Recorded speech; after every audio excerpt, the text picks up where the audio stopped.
All right, we do have quorum, so at this point I want to call the fire station building committee meeting to order. First item on the agenda is review and approve the meeting minutes from our August 26th, 2024 meeting. Has everybody had a chance to review them? We sent them out ahead of time. And I will entertain a motion to approve the meeting minutes. Second. I need a motion first. Okay. Second. Now I need a second. Okay. All in favor of approving the meeting minutes? Say yes. Aye. Anyone opposed? No. Chris Pierce. Thank you. Okay. Item on the agenda for today's meeting is facility tours. So today we'll be touring the fire headquarters here.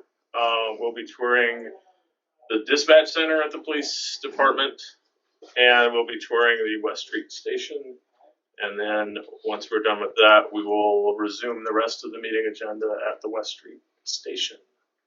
So with that, I guess I'd turn it over to Chief Coleman to start our tour and give us, maybe you want to give us a little background on this building and then. Absolutely. Thank you, Mr. Chairman. So good evening, welcome everybody. Chris, do you need this mic on? Yeah, till we leave the room. So you're in fire headquarters right now. Has anybody not ever been in this building before or toured this building? A couple people. So this station opened in 1964. It replaced a station. There's a photo actually right there behind there, that two-bay station that actually used to sit right in Drury School. It used to sit in that triangle right there on the corner. It sat there. They filled in a portion of this pond that was over here, Auburn Pond, and then they constructed this station. When this station opened in 1964, there were no full-time personnel. It was an all volunteer, all on-call department. It was a single-story building. When we go upstairs, you'll see that there is a second floor on it now that is above this space where we are here. There's nothing above the apparatus floor. So this was single story when it first opened. The very front of the building, and we'll tour all these rooms, but the very front of the building was the fire chief's office. Then there was, this was a conference room just on the other side of the chief's office. So what is now the administrative office, and part of this was like a training room. And then somewhere around, kind of right, like pretend there's a dividing line here, towards the other side of my wall was the kind of kitchen sitting room area. And then on the other side of that wall, there was a bathroom, a public bathroom. And then what is now the women's locker room. Next. Hi, Mark. Hey, how you doing? Good. What is now, we're live streaming, Mark, just so you know. What is now the women's room was the locker room, the men's locker room. So we did not employ women at that time in 1964, so the station was built out for no female spaces. So it was the locker room.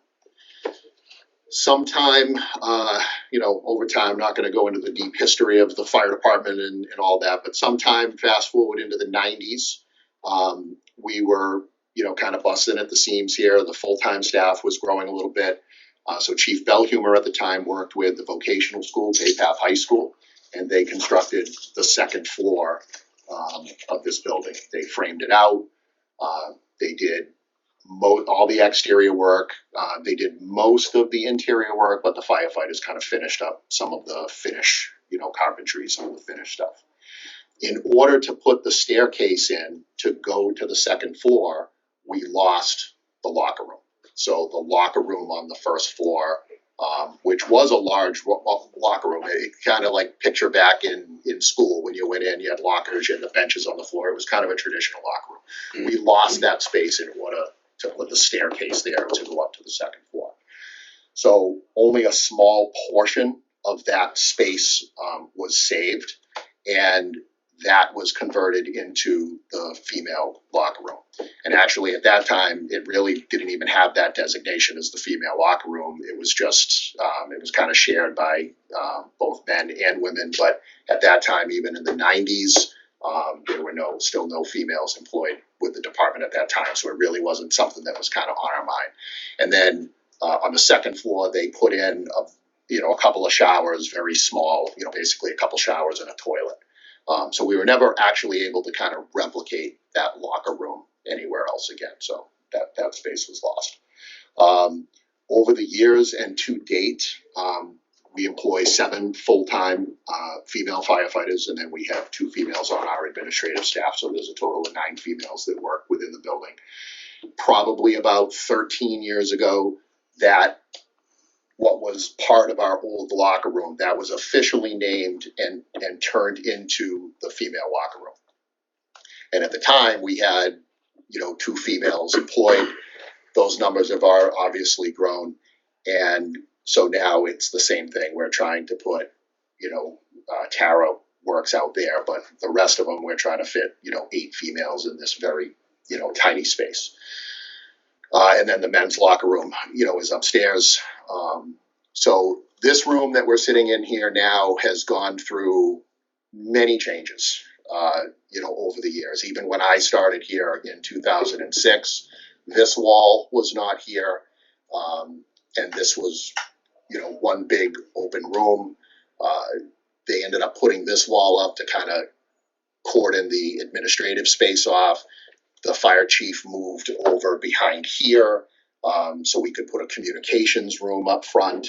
Because again, in 1964, when this opened, there wasn't even a radio room. There wasn't a communications room that was built into it. So we've kind of jockeyed the space, kind of putting walls up as needed.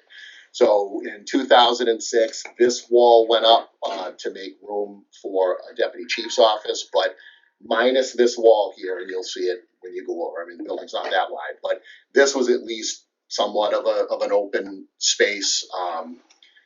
Again, when originally the plan when they put the second floor on is that was a big meeting room and a classroom. But as we started putting full-time staff on, there used to be a single small bunk room, and there were bunk beds in it that were lined up. And then when we did a renovation about 10 years ago, we got away from that kind of gang style. Again, not only as our female staff grew, but it's more sanitary for everybody just to kind of have their own space. So when we built out the bunk rooms and then the new sitting area, that meeting room and training space went away. So, and then we were kind of dealt with this training space. But then in 06, we put this wall up so the deputy chief could have an office. And now this is the largest meeting room that we have.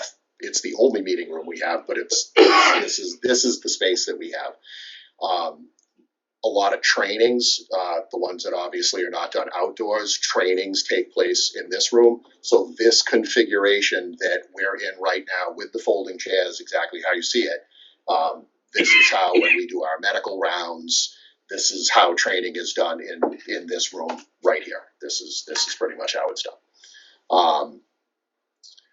So we've slotted about 40 minutes. I don't want to move too quickly, but I also don't want to, I want to kind of keep everybody's time. So we've kind of slotted for about 35 to 40 minutes here, maybe 15 to 20 minutes at the communication center, and then another 35, minutes or so over at West Street, and then wrap up so we can get out at a reasonable hour. So what we'll do is, because we're live streaming, Chris, you want to stay in the back? Do you want to kind of be in the front? I'll follow you guys around. If you could turn your mic on now.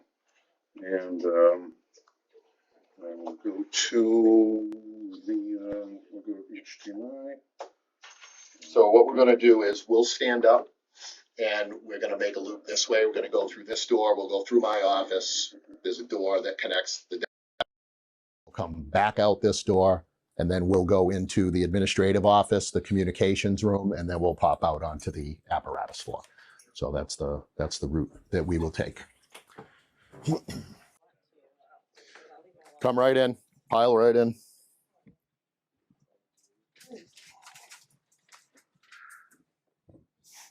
So again, this space that we're standing in now, when the station first opened, this was part of the kitchen sitting room area. Like I said, the fire chief's office was in the very front of the building where the comm center is now. But over time, the chief was running out of space there, needed a place to kind of meet people. We needed a place to put a communications room. So when they put the second floor addition on, this space here was gutted from the kitchen sitting room and turned into the fire chief's office. So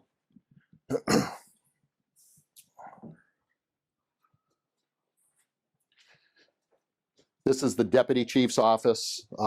One of the things that you'll notice, not only when you're walking around this building, but when you're walking around West Street, like if you look at the floor, you'll see boxes and you'll see, you know, things kind of laying around. It's because we don't have any storage in the building. There's no real storage room. What we did have as a storage room, I'll show you how that's been kind of chopped up over the years. But unfortunately, there's just no place to put things. So, you know, if you look in my office, you look in here, you know, even the administrator's office, when we get orders from UPS or whatever, her office ends up becoming the catch-all for everything because there's nowhere to put it. So storage is definitely an issue in both of the facilities.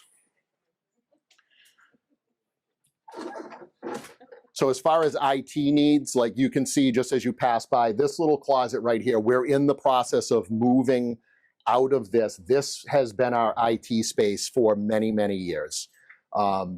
We've outgrown that IT space. So what we did was we were forced to take the administrative assistant's closet, and this is where she used to keep all of the supplies that you kind of see on top of this file cabinet, on the floor over there. This is where all of those things were kept, but we had to get everything out of this room, renovate this room in order to kind of build out our IT needs. This rack has a few more things that are going in it, but as technology's coming along over the next couple of years, we have a second rack in here. We anticipate just in the next couple of years that we're gonna have to start building out this second rack. So again, this is just an example that as time has gone on, anything that we did have for storage space or anything that we did have for closets, we're losing it. We're turning it over now to other things. So this is where the administrative assistant sits. All permitting, everything fire related to the public used to be handled out of this building. And we'll talk about it when we go out West Street a little more, but one of the challenges that we have is the fire prevention. Both the fire prevention officers, the EMS coordinator, and the training officer, those are all day staff positions where they interact with myself and the deputy the majority of the time. They report directly to us. Makes it a little challenging that they're not in the same building. You know, we overcome that, you know, with technology a little bit. But because fire prevention was out there, it was really difficult to do all of the permitting and everything related to that here, but have them working in another location. So that station is now staffed with a clerk, you know, Monday through Friday during the day, and we've moved all fire prevention, permitting, all of that kind of public-facing stuff, the majority of the public-facing stuff, to West Street. That way the inspectors are there when people walk in, when they meet with contractors. They're not coming here and then have to chase them down at another location. But this is primarily where the admin assistant works. This is the radio room. We also call it the tap room or the communications room. We really we're sort of at a crossroads now, again, with growing technology. This space needs to kind of be reconfigured a little bit. This was done probably 14 years ago, about 13 years ago, right when DPW facilities first started. This was actually probably one of the projects that really kind of kicked off the DPW facilities. They took the wood paneling down, they kind of got it put, you know, kind of freshened the room up a little bit.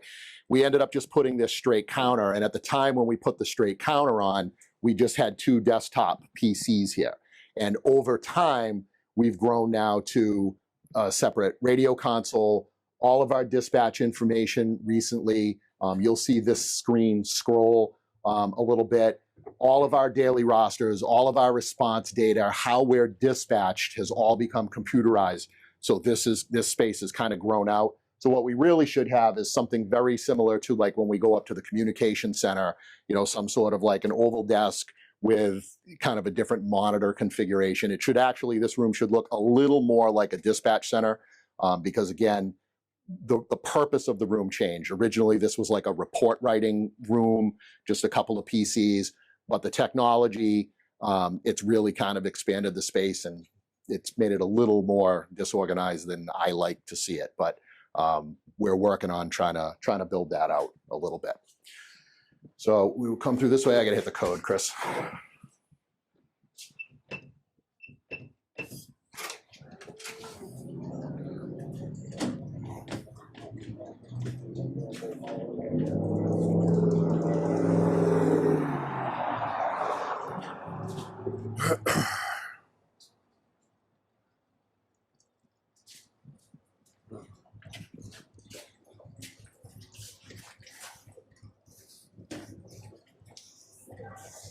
So again, in 1964, when the station opened, the town did not operate an ambulance, and the police were actually, they operated a station wagon, and if you were really, really hurt, they'd throw you in the station wagon and they'd go as fast as they could to the hospital. That was about the extent of EMS back in the 60s. In the 70s, we adopted a private ambulance company that came in, did 911. But in the early 2000s, when the town took over ambulance service and ultimately paramedic level ambulance service, that introduced EMS into this building. So again, it put, the town owns in total 4 ambulances. But those were things that were not originally designed, into the building. So that's 4 more vehicles that are in here that it sort of wasn't designed for. But again, over the years, in order to make it work, we've had to take, really like any older building, and I'm sure maybe you work in them.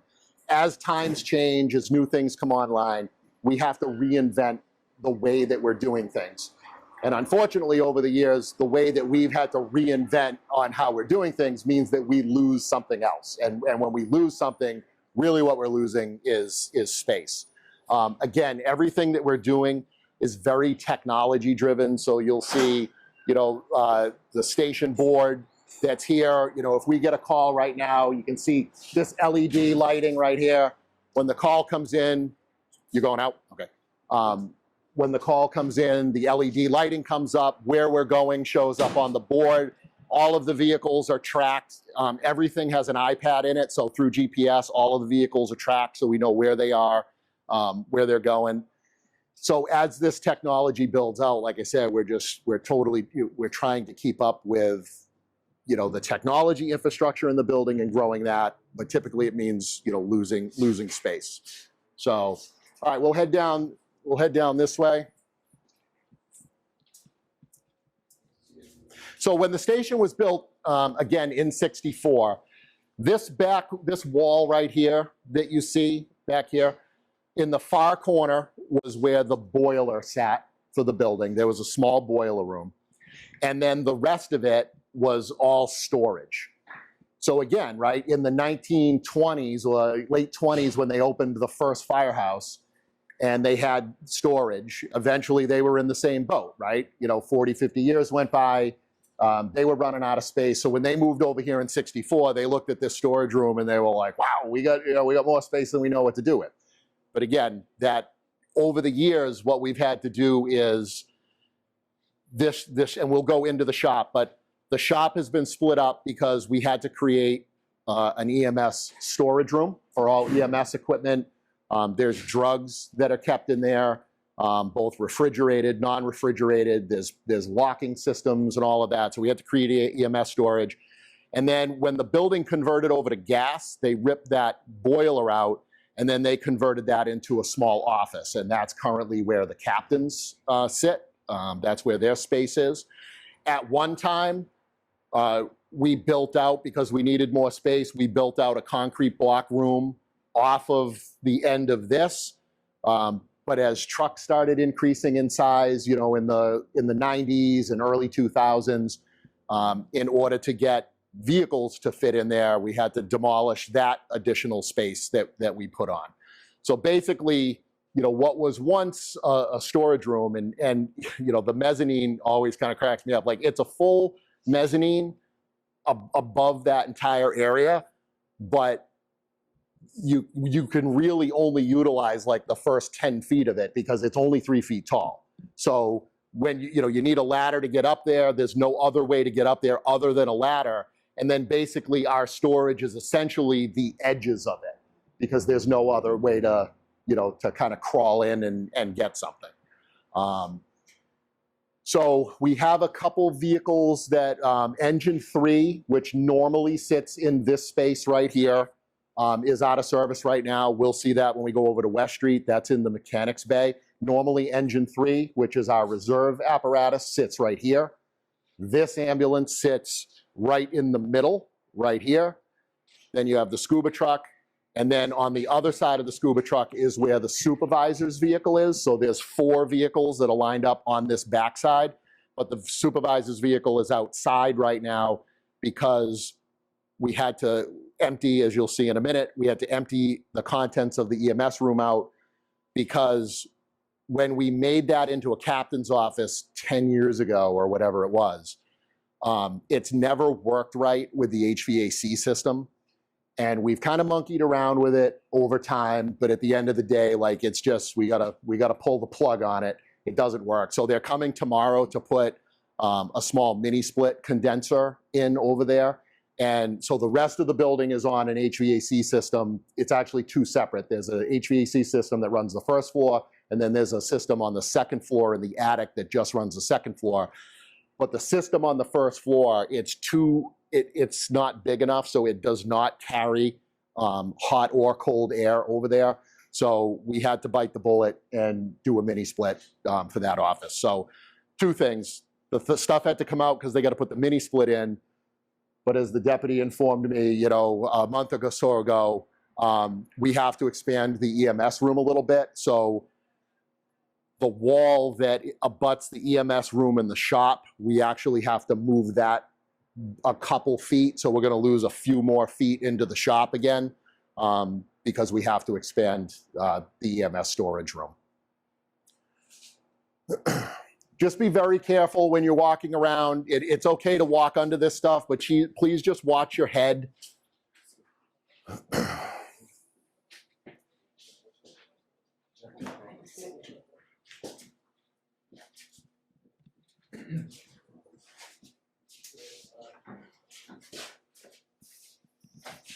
So this is the storage room. This room is, in some respects, the bane of all of our existence because it's almost impossible to this room looks great right now. It's very hard to kind of maintain order in this room because there are a lot of things that are done on a daily basis that the firefighters or the mechanics do. So we utilize the tools here. We're cutting metal, we're welding on occasion. Like some of this stuff isn't farmed out. We're actually doing it. So we still need a usable shop. But this space has become problematic over the years because, again, as technology grows, and I'm going to point out two good examples. So this unit that's right here, this is our self-contained breathing apparatus fill station. So the tanks that we wear on our back, it's not oxygen, it's air, all right? And this is how the bottles are filled. This is the compressor that keeps these bottles full. When you build a new station or in the right setup, these should be in their own space. These should be in just with a little door, so you can come in here with your earmuffs on, even though it's loud. And because this should be in a clean space, okay?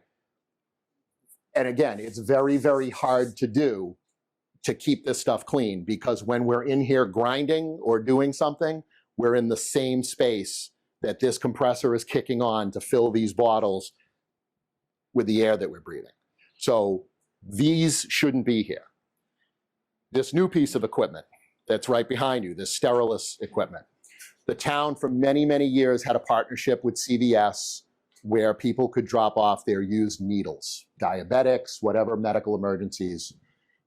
You would not believe if I told you, but the demand for people to drop off needles is more than you would ever imagine. There are people here every day dropping off needles. We have a needle disposal box. I don't know, maybe you saw it. It's in that front corner. People are here every day dropping off their sharps. We used to have a partnership with CVS where for free, you could drop off the needles. A few years ago, CVS severed that partnership because it was costing them more money than they wanted to spend on it. So through ARPA funds, we researched our own solution and we purchased this machine that we're able to grind our own needles. So as we collect needles, they'll go into this thing here, it grinds it, and it basically turns all of that hazardous materials from the needles, the bloodborne pathogens, it mixes with this fluid. And essentially when you empty it, it's like a trash bag of powder that is now safe to throw in the regular trash. It's been sterilized. So the town is saving a lot of money by doing this service in-house, but this is one huge computer, okay? And this is just another example of this thing really has no business being in here, because the amount of debris and things that have happened, when the maintenance guys come out, they're always kind of, you can see them gritting their teeth a little bit because they're like, this shouldn't be in here. And my response is the same. Well, unless it's going to go in my office, I don't know where else to put it, right? We don't have a space to put it. So we're trying to serve a lot of needs in this one room. Between this wall right here, this is our storage for the building. This is storage. And then we're trying to serve, you know, the workspace need and what we have here. And then we're trying to fill the operational need with firematic type stuff. And when you see on the schematic design, like when I handed you the floor, not necessarily the floor plans, but the program where it shows the square footages, there's something that's called firematic. Essentially what firematic is it's this kind of stuff. It's the things that we need to support the day-to-day operation. So this would be a firematic need, that would be a firematic need, the EMS supply room would be a firematic need. It's all of those things. We're trying to kind of lump it right now where we have no choice. We're lumping it all into one thing. We do the best, we do the best we can, but it's certainly not ideal. Chief, I think it would be a fun exercise. We're just so you know. Okay.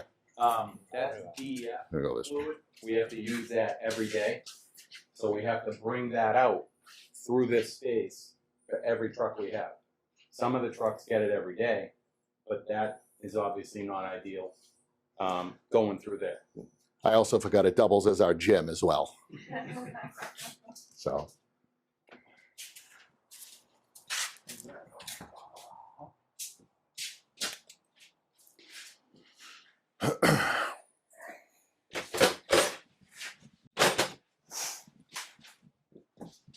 You come right in.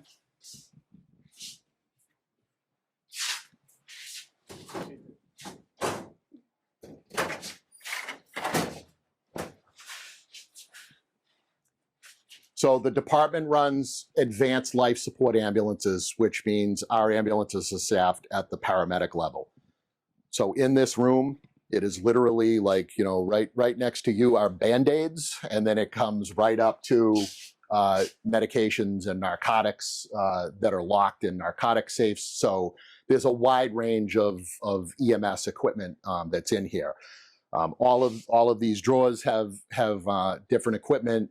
There's a cabinet that's out there that has all IV catheters and airway management stuff. So pretty much, if you could picture this back wall looks just like this wall, right? And it kind of, comes out to here. The plan is to, the deputy chief actually probably 20 years ago, he built this wall. And the plan now is to move this back another 2 feet, because what we're running into is we have a lot of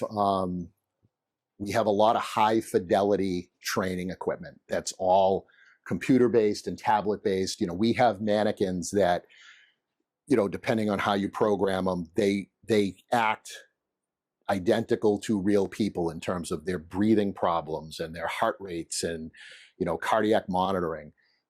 Very expensive training devices, and we have nowhere to put them. Right now, they're living in the EMS coordinator's office out at West Street. But again, it's kind of a little hodgepodge. So we're trying to create an area by kind of bumping this back. We got to create kind of a bigger aisle here. And then the plan is to kind of build this out a little bit and create like a cabinet. So all of the training material can go in there. Because again, these mannequins are, they're very expensive. They're very nice mannequins. We're trying to keep them away from the dust and the dirt and debris. So we're trying to create like some kind of a closed space where it's easier to kind of keep them clean a little bit. So.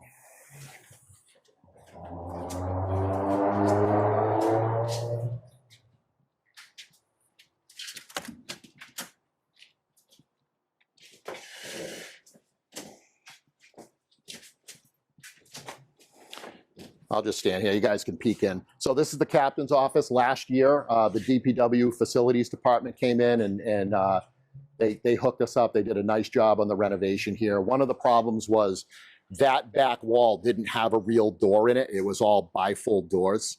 And that's where all the water service is. So the water meters back there, a lot of kind of the utility stuff, and it was bifold doors. And the breeze that used to come through those bifold doors, because the wall wasn't really sealed, so we kind of did some better sealing and things like that. And then these doors on the left, that's the electrical service. Over the years, we've had to do major upgrades to the electrical service to get increased amperage. But we put, the big thing with all of this is to put in kind of real doors to try to regulate the temperature a little better. And that's also something we were struggling with. And we're now at a, you'll see the paper. There's like this nice little paper duct tape thing around the vent because we're trying to control at least whatever air conditioning is coming out of it. We're trying to funnel it so it kind of goes down. So the mini split will definitely help kind of control this environment better, because in the winter it's freezing and in the summer it's 100 degrees. There's just it's an on-off switch, depending on the season. But prior to this renovation, this was it was a concrete floor. Block wall. They actually put up some 2x4s and they put sheetrock on. It was a block wall like this. So the bank across the street donated the desk when they were doing their renovation. That was nice of them. So definitely a big improvement from what we had a year ago. Yes. Clear, everything that's out here belongs. Correct. All of these boxes and everything that is sitting right here in the center goes in that EMS room on that back wall. They see the area. That's where all that PPE is. Oh yeah, they did not. So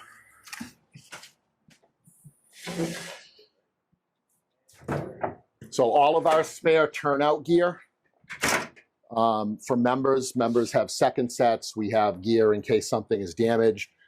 This is the only other really kind of storage area, and it's only the footprint of this room right here. Obviously, it doesn't extend further that way. So pull downstairs, we come up, and then our spare turnout gear is up there in the attic.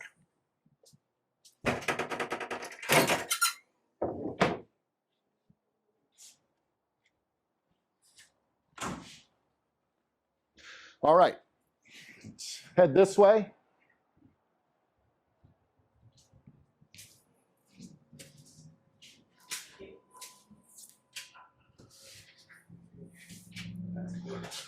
Fill right in.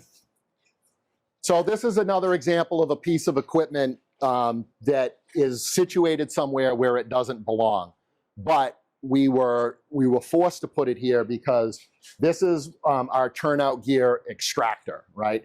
So it's similar to an industrial washing machine, but this thing spins at higher revolutions than even industrial washing machines. So it spins out the toxins and the carbon and all of those kind of things. It's filtered differently. The water's filtered differently.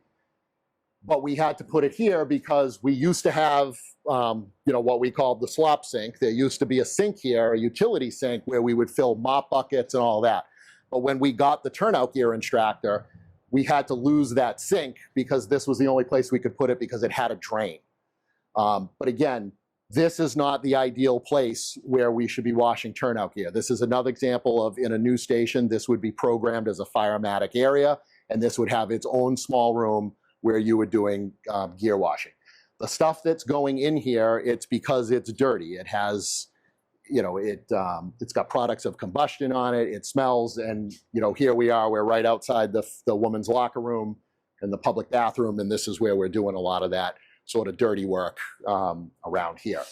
So there's one public bathroom right here, and it's our men's room. There's a toilet and a sink that's it. And then this is and you can feel free to come right in. This is the female locker room.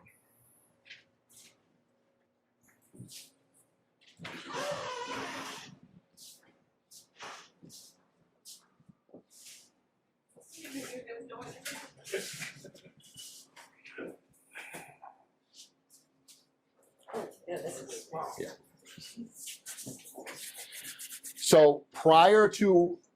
So when this became the female locker room, this wall and door was not here, right? So this was an open space, and the washer and the dryer were here. Now, by department policy, our members are not allowed to take their uniforms out of the building, right, for clean purposes. During the course of a shift, they could be bled on, they could be vomited on, they have products of combustion on their uniforms when they go to fire calls. So they have to arrive in the morning in street clothes, and they leave in street clothes. Their uniforms do not leave the building, which means their uniforms are laundered here. So when we had one female and then we hired when we had two females, what we used to do was, if they came in here, that door to the apparatus floor would be locked, okay? The problem is then someone else was gonna trying to launder their uniforms, and the door's locked. So as our female staff started to grow, we put this wall in here with this door, and we segregated the washing space with the locker room space. So now that exterior door stays unlocked all the time, and if a female comes in here to use the locker room, then this door is closed and locked, and then this is their space. So there's currently 7 females that are navigating in this locker room. And then the utility room is also there, so the water heater is there. And then we have a couple of little shelves on the back wall there that has some fire prevention material, like coloring books and helmets for the kids and stuff like that. But other than that, that's pretty much a utility space right there.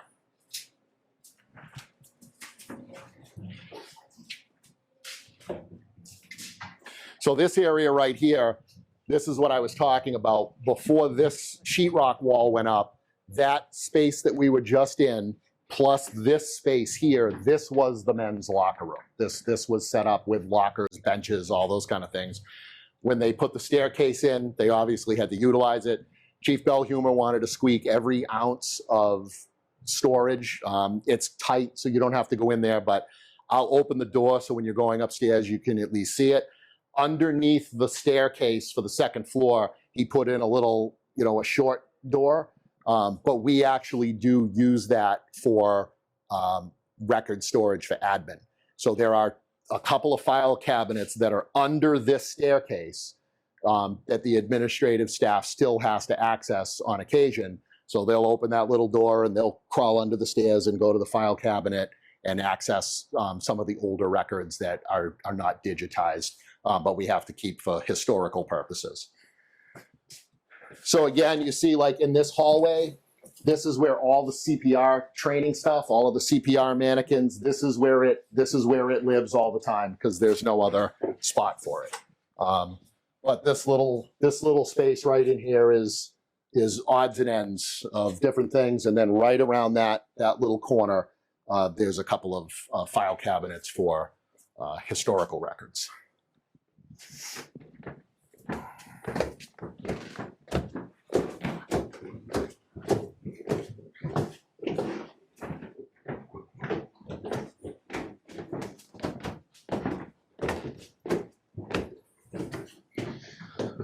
Same thing, in order to maximize space at the top of the stairs, there's this little door, and all of the station's cleaning supplies are in here. Toilet paper, Lysol, all of those things, a little vacuum.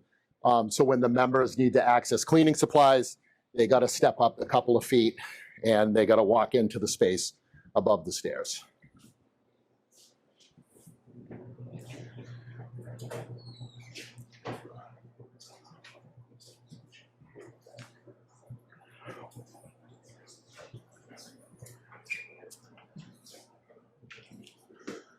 All right, so this is the kitchen space. This was renovated about 10 years ago by the DPW Facilities Department. Same thing, it was just very dated. It was all paneling. It had a regular like Formica countertop. As it was talked about in the first meeting, like this is a house in a lot of ways. There are people that are living here for 24 hours a day. So that Formica, we had replaced that, over the course of time. We had probably put, 3 or 4 countertops in. So they did a nice job. Captain Steele, who's on the committee, he did a nice job kind of laying this out, designing this. The idea was, that every group, had their own cabinet, for their food storage. Every group has their own shelf in the refrigerator.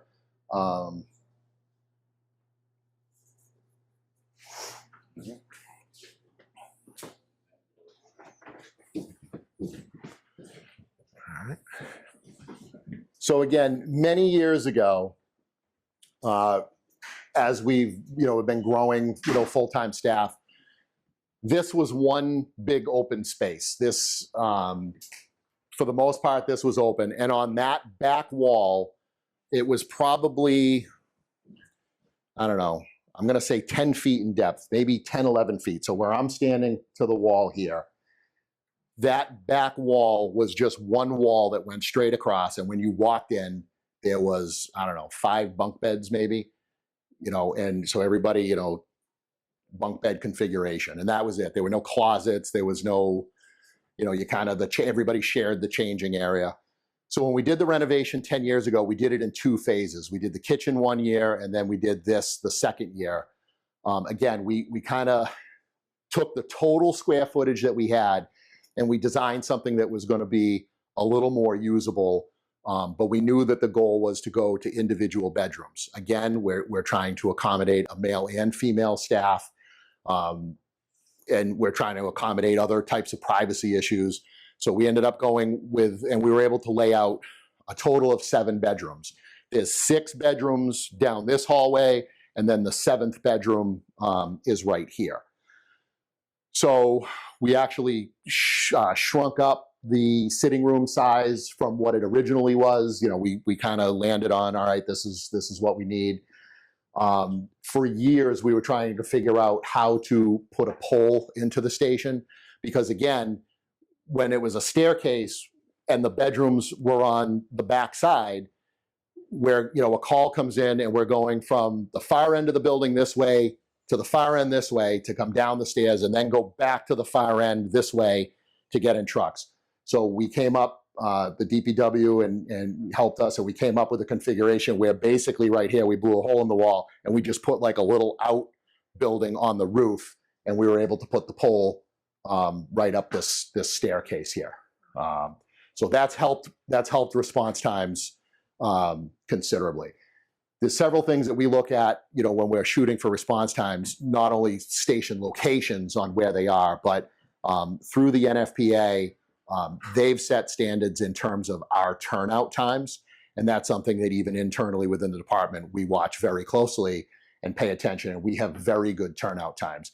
And things like the poll and things like our station alerting system and boards, where call information, all the dispatch information that comes right now to cell phones and tablets, and the way that those calls are processed at the communication center, we've actually seen a decrease in our shoot times just because of the handling of a call. They're being handled quicker at communications, the way we're notified here, and then things like the poll and just having a couple different accesses to get downstairs, our turnout times have actually improved.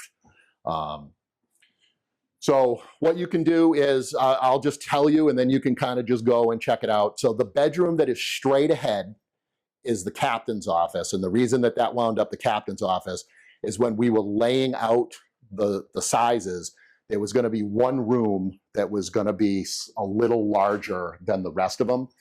So we decided to make that the shift commander's office, because in that office, and we're still growing out the technology in there, but in their office, that's the only bedroom that has a telephone, that has a radio connect where they're able to talk on the radio. At some point, there will be, it won't be as big, it'll be a small TV, but there'll be a station board in there So the supervisor has a little more technology, so that's why we kind of gave them that corner room where it was a little bigger. So you'll see we just built the beds right into the wall because again, they're not big rooms. So everybody has a tote where their bedding and stuff goes. So we set the bed at a height where the tote could go under the bed because there's no other spot for it to be. So, and then DPW installed like a little table or whatever mounted on the wall for, cell phone charging and stuff like that. So you guys can just kind of cruise that loop and see what that looks like, and we'll meet you back here. How do you get around OSHA? We don't. Massachusetts is an OSHA state, and we are required to the best of our ability to follow OSHA. There's got to be a bunch of violations. We're live streaming, Joe, so I'm not going to say anything. Well, I know he's not. I'm mic'd up. Yeah, I'm mic'd up. How are you? Not too bad. Sick of touring fire stations yet? That's what all the cops say.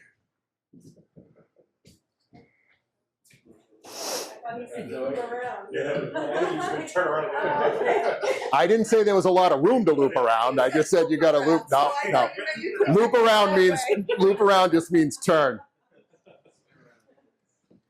So again, right, like we talked about, and I sound like I'm beating a dead horse, but I'm just trying to point out sort of the operational things as we talk about designing a new station.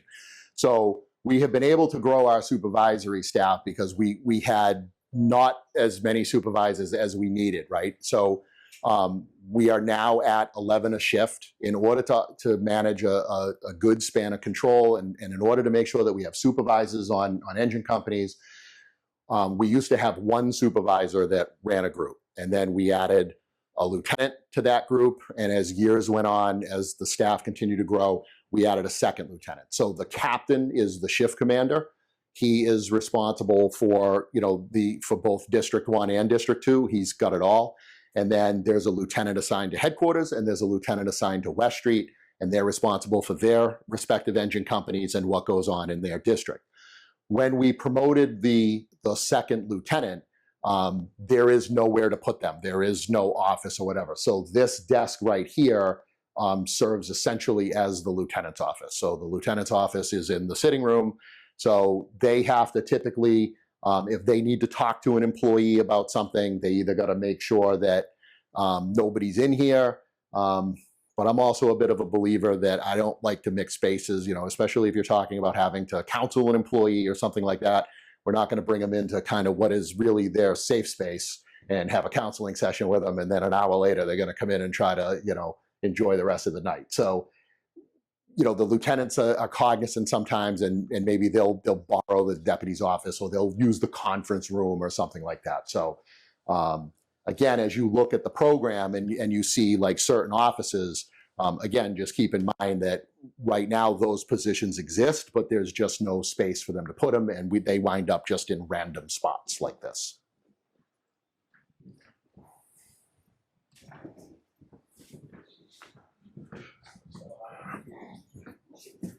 Lastly, I'm just going to open the door and I'll give you an opportunity to cruise into the men's room.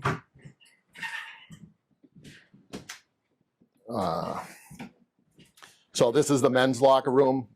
You guys can go in. There's a little section on the right where there's lockers.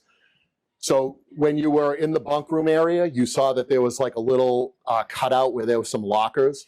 So not everybody's locker is there. So usually the senior people, their lockers are next to their bunk rooms and in there, and the junior people wind up with a locker that's in the back corner of the locker room here. So 2 showers, a toilet, a sink. It's not very big. No.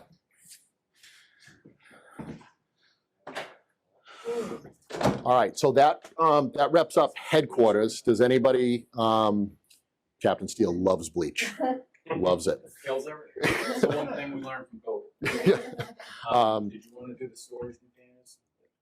Yeah, we'll take a quick pop outside. We'll just look at the trailers and the storage containers that are there. And then we'll get in our vehicles and we'll go over to the communication center. I would suggest the parking is very tight over there. I would suggest parking in the skating rink across the street, and then we'll walk over as a group. But we'll head down the stairs. We'll just pop out back here, look at a couple of the storage containers. Yeah, if you left anything in the conference room, we're not planning on coming back here, so.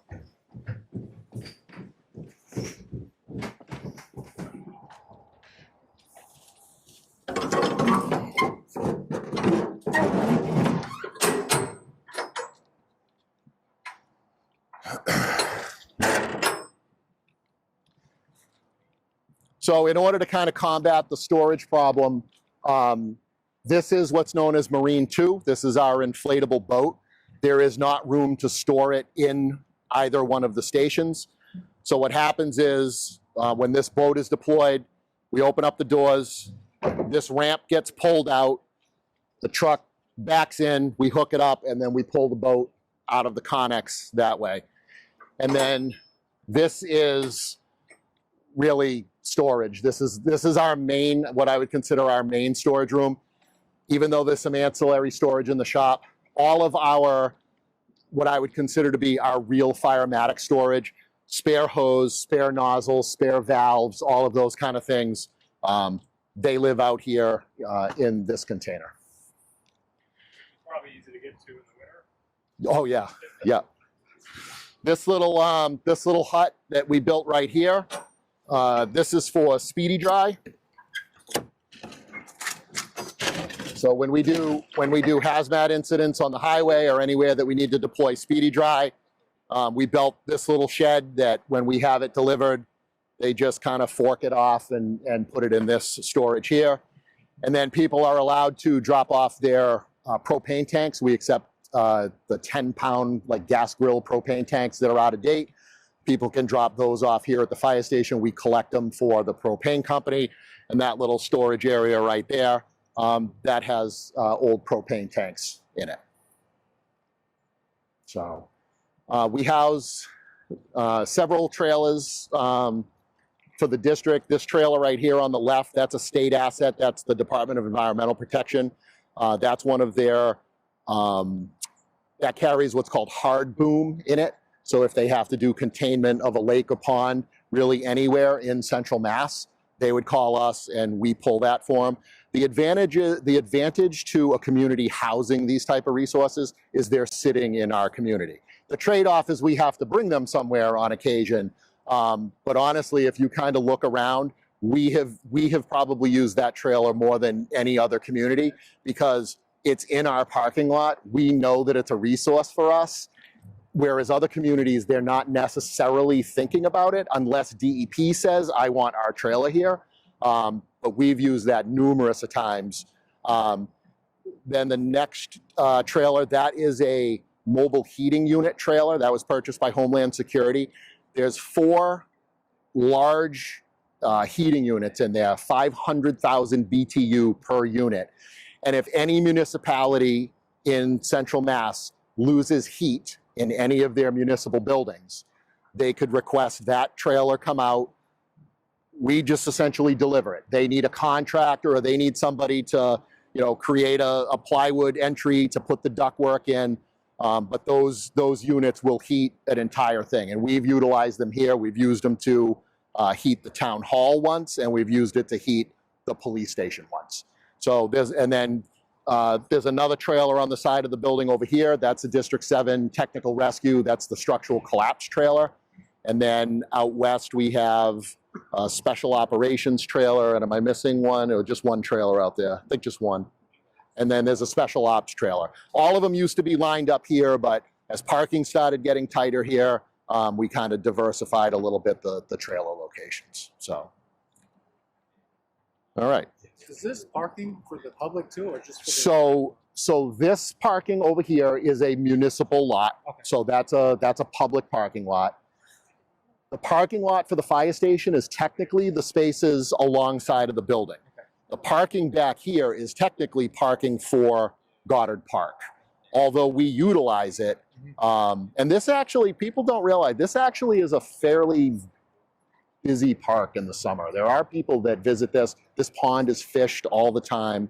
But in the summer months more so, there are people that come here and have lunch. But yes, this back section here is technically parking for Goddard Park, and the parking lot for the fire station is technically just the spaces on the sides of the building. Where's the motorcycle house? Here, it's on the, there's one bay that we didn't go over on the end, right on the other side of the shop. The tanker truck is there, and then the bike's in the corner. Yep. All right, so we're right on track. It's just about 6:30. That's what I was anticipating. Yep. You want to end this live stream? Yeah. Okay. All right, we have that.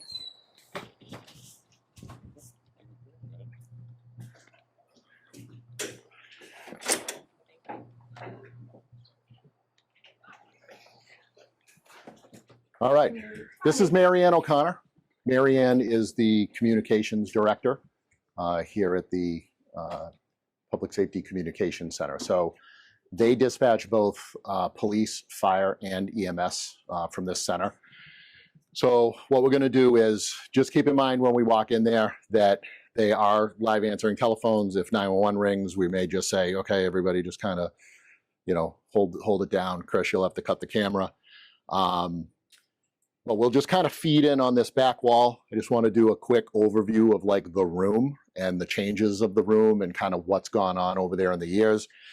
I want to try to, although I want you guys to see it and whatever, but I really want to try to limit the amount of time that we're in that room. And then we're going to move back out this way.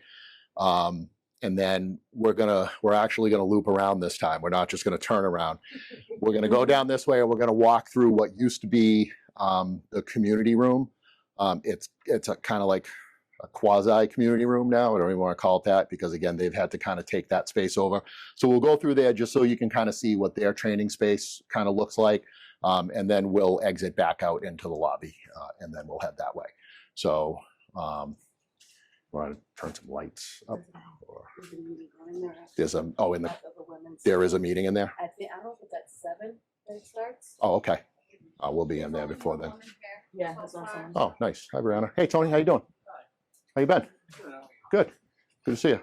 Long time no see. Come on in. Everybody just kind of feed right in on this back wall.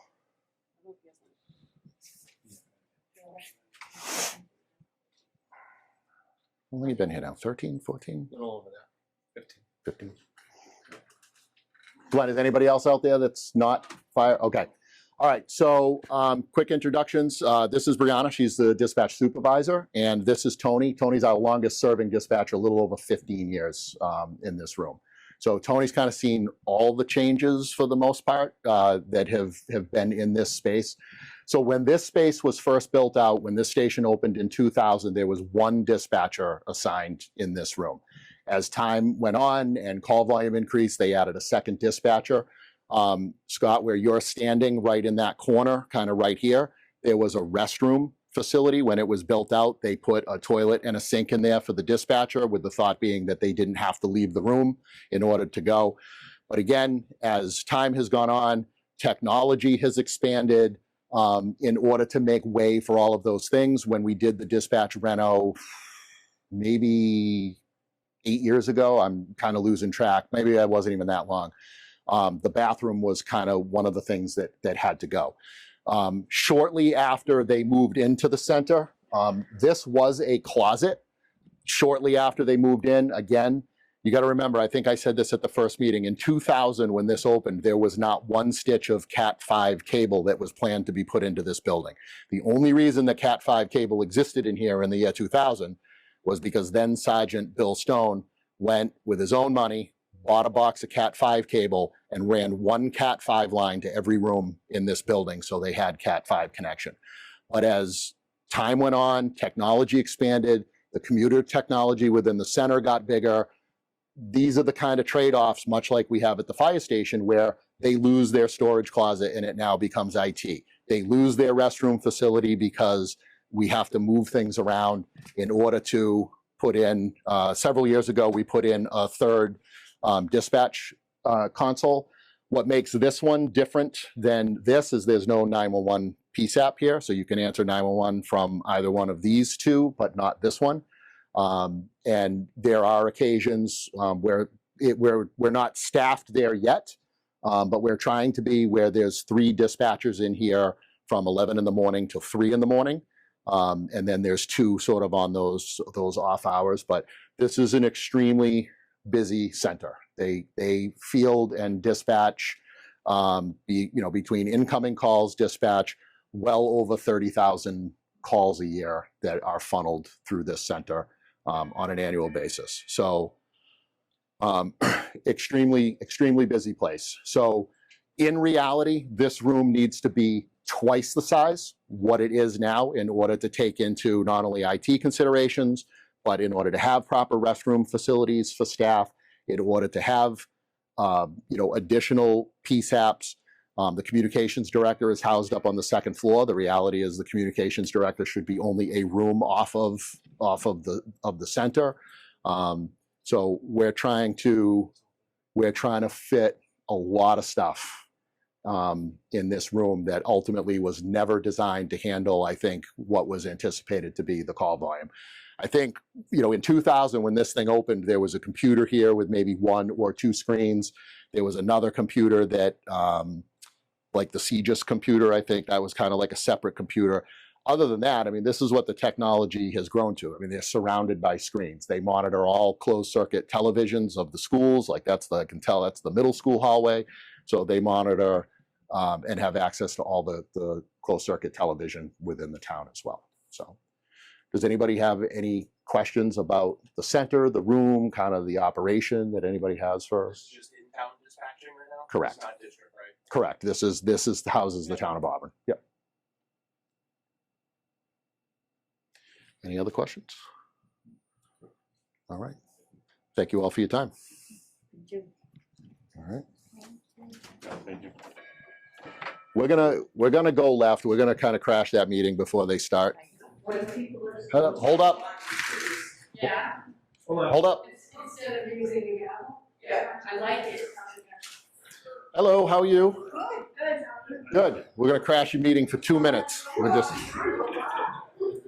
All right, so this is what is known and called the community room for the police department.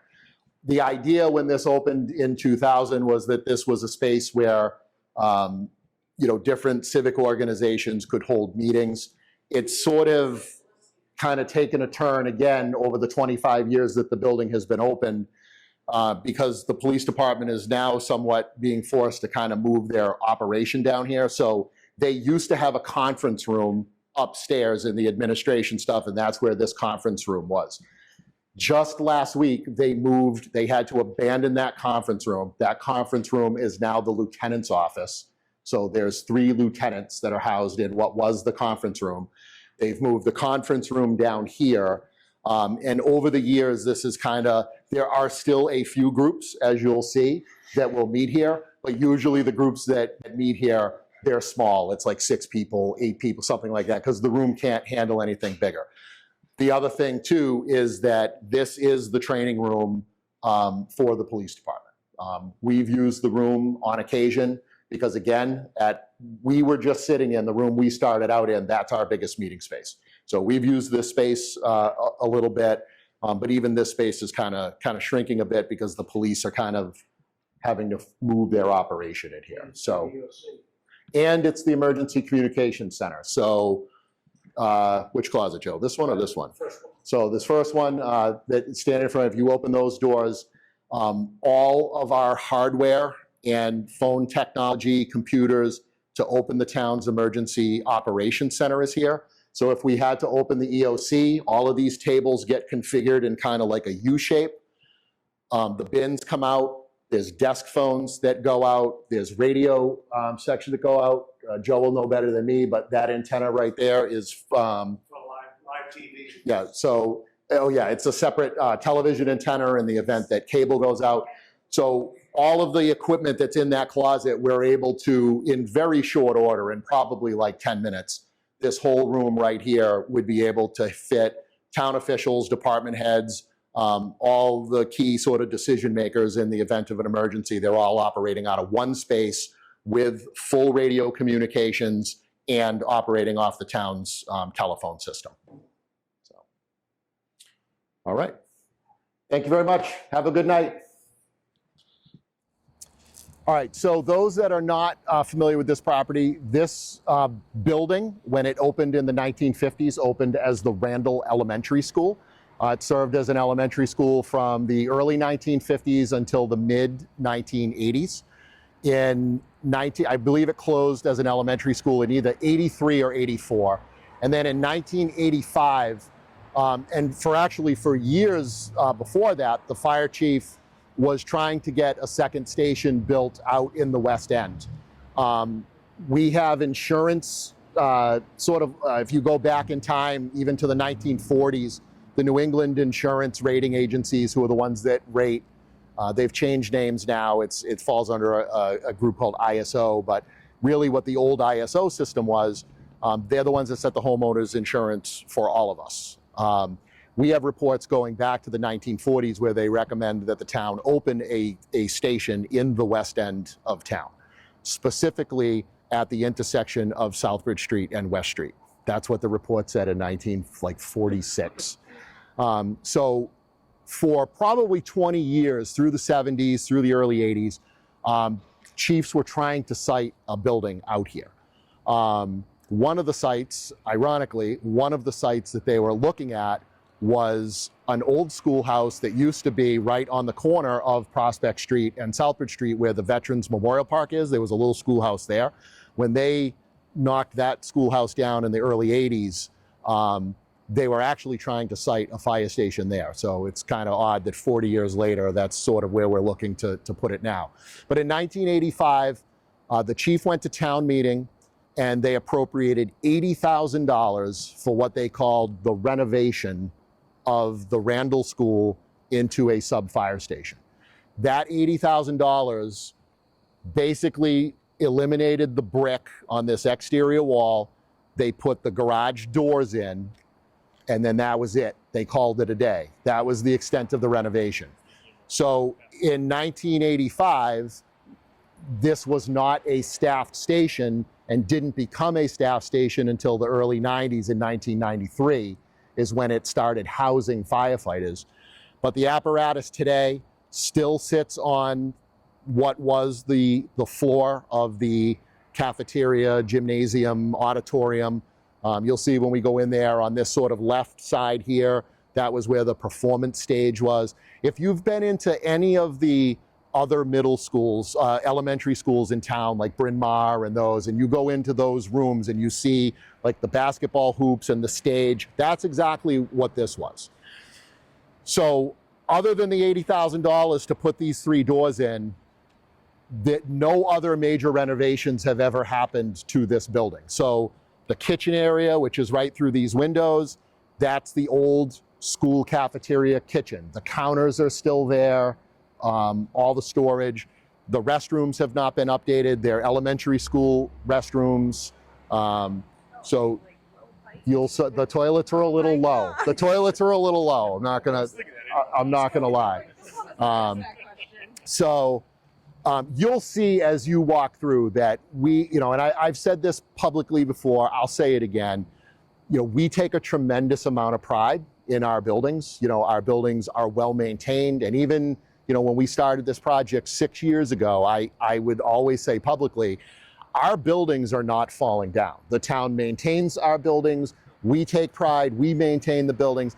Our issues are space and operational functionality. I'm not worried about this building collapsing on us tomorrow, right? That's not where our concerns lie. So you'll see when you go in, it's very dated. We are trying to fit a 2024 professional fire rescue agency into the interior walls of a 1950s elementary school.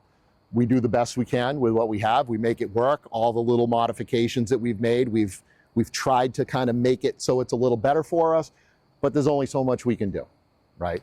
So we'll head in, we'll take a look at the apparatus floor first, then we'll go in, we'll tour the other spaces, and we'll kind of wind up in fire prevention, and then we'll go out what's the main entrance. Okay, so again, the parking situation, we were able to at least work when they built the middle school. Originally, their plan was not going to pave this front lot, but they had to do all of this other construction in order to make it work, including, you know, this egress here, and they were going to leave sort of like from here to the front of the station not done. And I sort of raised my hand and said, we're really not going to pave the remaining 40 feet of the, you know, of the building. So we were fortunately able to kind of get this space worked in with the middle school project, because they had to do a lot of curb cuts and stuff like that to make kind of the outline of the middle school. So we were fortunate that we were able to kind of get that done in this project here. But we had very limited parking too. I think we only had probably 5 or 6 parking spaces when it started. So it actually, the way that they kind of blew out the middle school and did that, it actually allowed us to gain another like 8 or 9 parking spaces as well, which was good. Deputy, can you just pop those other 2 bays? So you'll see that, so again, this is a 3-bay station. Over a year and a half ago, or about a year and a half ago, when the fleet mechanic got moved into the fire department, got embedded into the fire department, we ended up turning this end bay right here into the fleet mechanic bay. The stage, the performance stage for the elementary school, which was on this left side, was actually there up until COVID. So during COVID, right around that time, we had a need to expand because, again, we were out of space. We had to get bigger footprint. So the firefighters themselves, they demoed that entire performance stage out, and we were able to kind of move into that area. The problem with the mechanics bay being here, and the reason that they're here, is they're out of space at the DPW, right? There's 3 fleet mechanics that are working out of the DPW as well, and they're kind of busting at the seams. So when the conversation happened about moving fleet,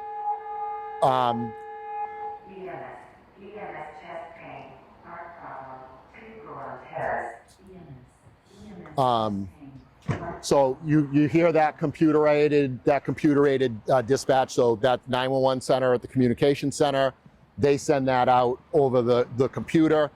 It gets alerted to the station. You can kind of see the blue LED in the door. So on the inside there, blue LED lights up. The TV screens inside, it now shows a Google Street Earth image of the house that they're going to, the best route. If it's a fire call, it shows the hydrant locations on the way to that. Again, there's iPads in all of the trucks. They can sign en route, on arrival. They can do everything electronically from the iPad.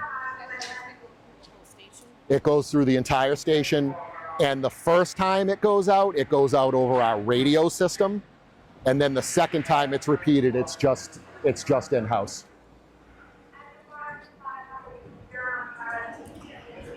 So when we were talking about moving the fleet mechanic here, the DPW was all too excited to say, yeah, we'll get you,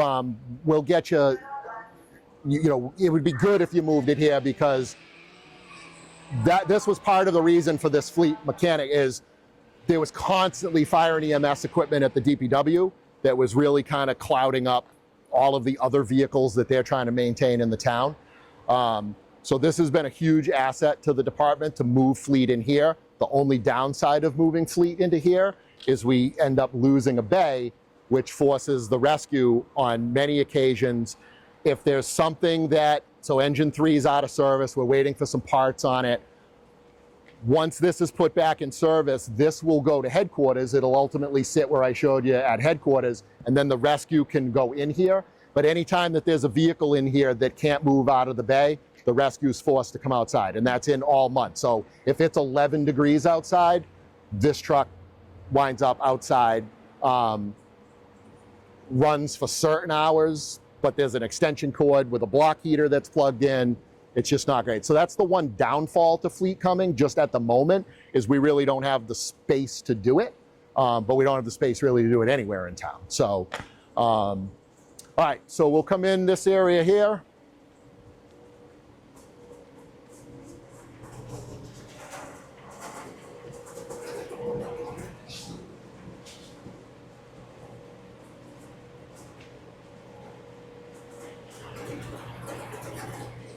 Again, on the programming, was there a program space for mechanic? Yes, There was? so when you look at the station, it's 5 bays double deep, but the first 4 bays are for emergency vehicles.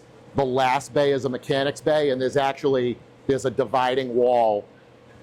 You can walk through it, but there's a dividing wall in between the mechanic's bay and the other area. So one of the challenges that we have in this building is asbestos. About a month ago, the station was closed for 4 days. DEP closed the station because one day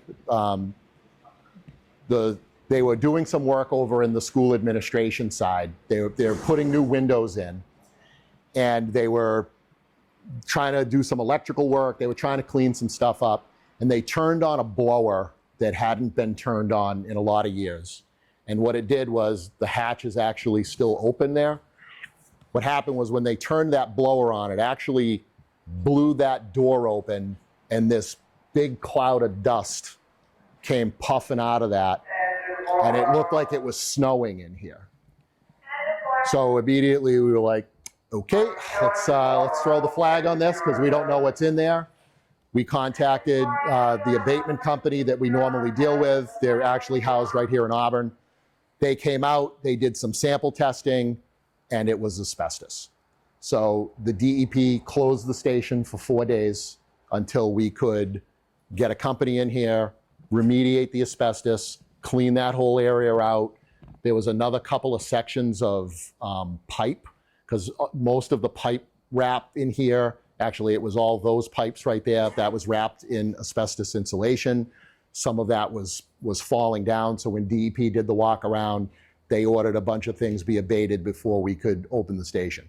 That's not the first time that that's the first time we've had to close the station, but it's not the first time we've had to abate asbestos within the building, because every time we need to do something to try to make a situation better, there's asbestos in whatever we're dealing with. So we have to remediate floor tiles, we got to remediate pipe wraps. So in the 20 years that I've been here, we've probably had remediation companies in here a half a dozen times, maybe 6, 8 times, remediating certain things. But this was the first time that we had to kind of take that action. So ultimately what happened was this place got locked down for 4 days, and then apparatus, everybody moved to headquarters. We had trucks parked outside. We borrowed cots from, I think, the Red Cross or something. We had people sleeping in the conference room. It was, this was closed down for 4 days. So yeah, this was the performance stage area. Fleet has kind of occupied, this whole side as well. The good thing, and a question that I get asked often, which I guess I'm surprised, not surprised, but one of the things when we talk about fleet in a station, one of the first questions that's always asked about fleet is they want to know what we have to put in for infrastructure as far as jacks and pits and all of that kind of stuff. And the answer is nothing, right? Although the space isn't great here, we're operating a fleet division out of this thing. Even at the DPW, they've abandoned a lot of they still use them, but they've abandoned a lot of their use of their floor-mounted jacks. They have 4 of these, they might even have 6. We have 4 of these jacks here. They're almost like a pallet jack. They're mobile, they're portable, and these can lift, we need 2 more, but we could lift our tower truck off the ground. When he is not using these get kind of rolled and they're kind of stored like in this area here and put on charge. Even like the auto dealerships, a lot of other things that are opening today, everybody's getting away from those underground floor pits, things like that. That's not even really a thing anymore. So in terms of us building out a mechanic's bay or a mechanic space, it's simply, that's exactly what it is. We need a bay, that's designed for not only the trucks to go in, but an adequate space where they can kind of set up shop. There's no floor mounted jacks, there's no pits, there's none of that stuff. Everything is portable. You can't get the tower in here, right? No, the tower will. So we're also limited. We just sold it. It's not a problem anymore. But our old engine 2, which just went out of service last year, that truck was purchased in 2000. That was our tanker truck. It carried 2,500 gallons of water. West Auburn, this area that we're in right now, this is predominantly the area where it's a non-hydrant district. So when you come to the end of West Street, you know, Rochdale Street, small portion of Leicester, the hydrants are kind of scattered or there's no hydrants at all. So in theory, that tanker truck really should have been sitting out here to protect the non-hydrant district, but it did not fit in this station. So it had to sit out at West Street. So the truck's gone now. Our new tanker would fit in here. But again, with everything else that we're running, it doesn't make sense to kind of run it out of here. It's just logically, even if we put that here, that truck's a little smaller now. Whatever we would have to move over there, it's not going to fit as well as the tanker fits over there now. But no, the tower will not fit here. So typically what happens is if we have to lift the tower, he just does it at the DPW because we need a total of 6 jacks to lift the tower, and the DPW has 6 jacks, so he just schedules it and he does it there if he has to get the tower off the ground. This is our gear washer here. This is an antique. This baby's old. We're going to be writing a grant shortly to hopefully replace this one. But much like the turnout gear washer, the gear extractor that we saw on the apparatus floor, we have one for this station as well. So you'll notice when you're walking around this station, again, this is it for, you know, kind of like a storage area. There's no closets. There's no other, you know, storage space, you know, kind of on walls. So we'll come out this way.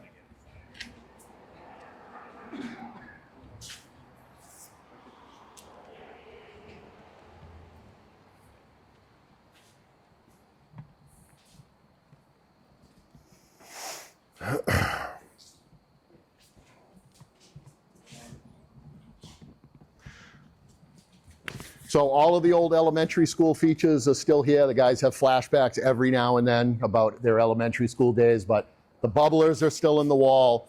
The pull-out tables, if we pried hard enough, those tables would come out of the walls, and those are the cafeteria-style tables.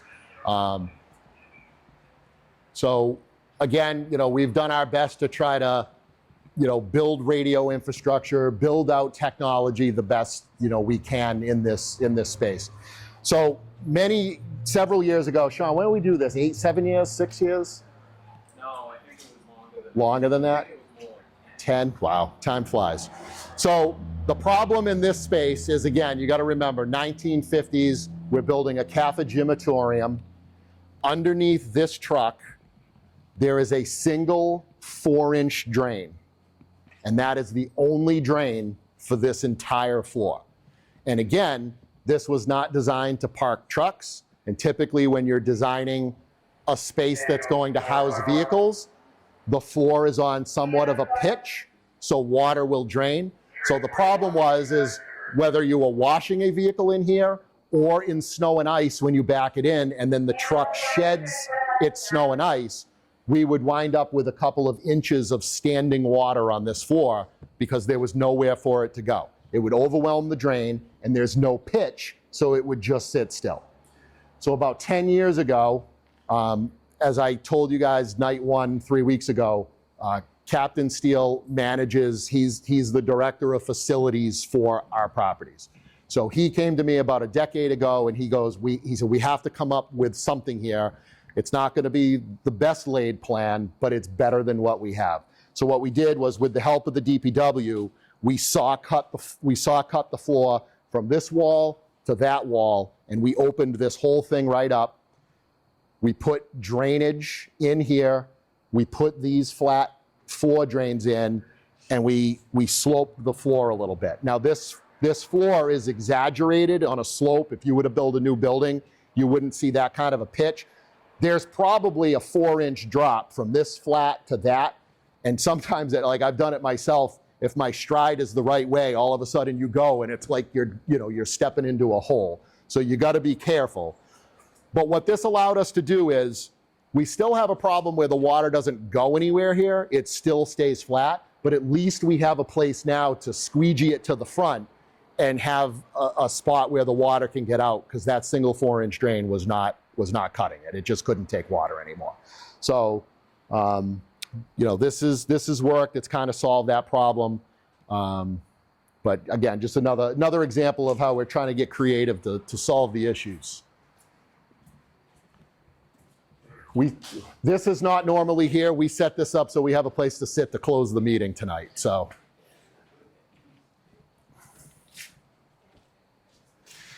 again, you'll see in the program when we're talking about firematic areas in new stations, things like batteries for the cardiac monitors, charging stations for portable radios and flashlights. This is not typical. This is stuff that's usually in a gear room.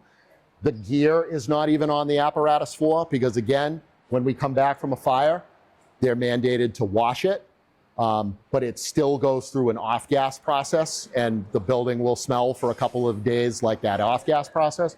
But all of this kind of stuff is built into the individual bays. So every bay would have an outlet with a charging station for their flashlights and their portables, or there'd be a separate bank. So a lot of this stuff makes a new apparatus floor look a lot cleaner, because these things are just kind of like in these little offshoot rooms around the station.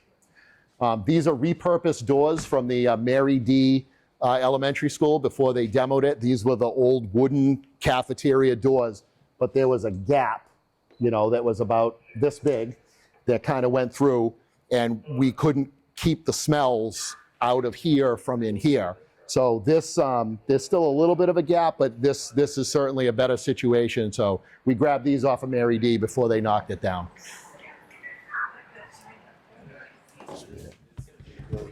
Come on in.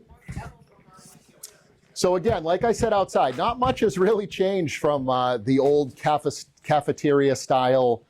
Actually, first, Scott, before you go, this is Lieutenant Scott Henderson. He's a lieutenant out of West Street for Group 3, and this is firefighter Autumn Ballard. So these two are on the engine tonight, and then the other two that were on the ambulance, they're gone. But so this is the original counter from the elementary school. A lot of this stuff, I'll be honest with you, a lot of this stuff that I say has only been done in recent years. People have often asked me, you guys have been in here since the 80s, or it's been staffed since the 90s. Why did it take so long, to do certain things? And the answer is really simple, is in some respects, we've been discouraged, and I'm not saying that in a negative way, but the town has, kind of taken the position that they don't want us doing any major renovations in here. Not that we really could anyway, but they really want to limit the amount of money that we spend in here, because it's like the age-old question. Well, we might be building a new building someday, right? Okay, that may be, but in some respects, right, it's, 30 years has gone by, and we're just trying to, at this point, conquer problems like, when did this go up? Probably 3 or 4 years ago. And again, not that it's a huge expense, but behind this is the metal roll-up door. And again, this building is a real challenge to maintain a temperature control in. The biggest HVAC unit that we can put in here, and I'll show you the HVAC room, the biggest unit that we can put in here is a residential unit. And that residential unit is not large enough to support the square footage in this space to regulate this properly. But it also didn't help with the amount of draft and things that we have through windows, the amount of draft that was coming through here. So at some point, we just kind of made the determination and said, all right, listen, we don't know what the future of this is going to be, but we're here now, and we have to invest something in it in order to kind of make the situation better. We've put some new carpets in over the last couple of years, because the old carpets, holes in them, could shake the dirt out of them and we couldn't see each other. Like, we've got our life out of a lot of these things, but we've had to put some money in it just to kind of maintain it. One of the struggles that we're dealing with right now that we're seeing is, and Saturday night at 5:30 at night, for whatever reason, him and I and Lieutenant Henderson, we're texting about bathroom fans for West Street. We had nothing better to do at 5:30 on a Saturday. But we have a real problem in the restroom here, because again, there's 9 people, 10 people that work full-time out of this building now, and this building is not designed, there's no ventilation in that bathroom. So the problem that we're running into now is, in some respects, it's becoming sort of a sanitary problem. There's no ventilation in there. And it winds up, whether it's a smell or a steam from a shower, it's starting to affect the woman's room next door. So we're trying to come up with a solution where we're going to buy a fan. We're going to knock one of those windows out, like one of these small pane windows in the bathroom. We're going to kind of plywood it up, and we're going to put an exhaust fan in that window just to try to, exhaust it. So it's those kind of things that, as we continue to grow, as the operation changes, it's just one problem after another. Be like, okay, we got an exhaust problem in the bathroom now. How are we gonna solve that? So through this door, if you want to just push that door open right there. So that's the main, push hard. So this is the employee entrance. So that door straight ahead goes to the parking lot. So every morning when the employees park, they come through that door and they come in this space. Now, what you can't see unless you come over here is, on the left-hand side is the washer and dryer, like we have at headquarters. And then behind that door is the refrigerator, okay? The problem is that the vomit, the blood, the carcinogens, all of those things exist at this station, just like they exist at the other station. The problem is that when they come back and they're hosing down a truck, or they're, getting out of their uniform out there, they have to bring their dirty clothes through the kitchen into the washer and dryer area, where their food is and all that kind of stuff. So there is zero chance in this building that we are able to segregate anything as far as cross-contamination. There's zero chance of that happening. But again, there's no other place to put it. This is where the kitchen is, this is where it was designed, this is where the drainage is. There's no other place for this stuff to go. So that's kind of one of the problematic pieces that we have here, where we've done a good job over the years. A lot of services have, like, we used to bring back like bloody stuff, like real bloody stuff. The hospitals have gotten better about kind of doing some gross decon at the hospitals, things like that. So we're not bringing back as much bloody equipment as we used to be, which is a good thing, but we still don't have a place to do that. But it's really like contamination of people, and especially when they're kind of coming in this environment here to try to get there, that's a serious concern for me. All right. We'll end there and then we'll go out. I open the door so you can go right Oh, in, sweet. back out. Sweet. So this space here, this is the fire prevention office. So as I mentioned at headquarters, all of the permitting, everything used to be done out of headquarters, but it becomes problematic when the admin for fire prevention is working in one building and contractors are coming there. They want to talk to inspectors, and then we got to send them to different places. So a few years ago, we were able to get administrative support here. So now contractors, the public, anything that people have to do contract-wise, they come here. So Tara, the principal clerk, sits here. Captain Morin, who heads the prevention division, sits here. And then Jake Nudemacher, he's a fire inspector and he's a fire protection engineer. So we do our engineering services in-house here. This is where all the plan review happens. Most of the plans now are submitted digitally. Some of them we still look here, but all the computer, and again, right, computer technology, the architects, you guys use Bluebeam for your stuff. So we utilize Bluebeam.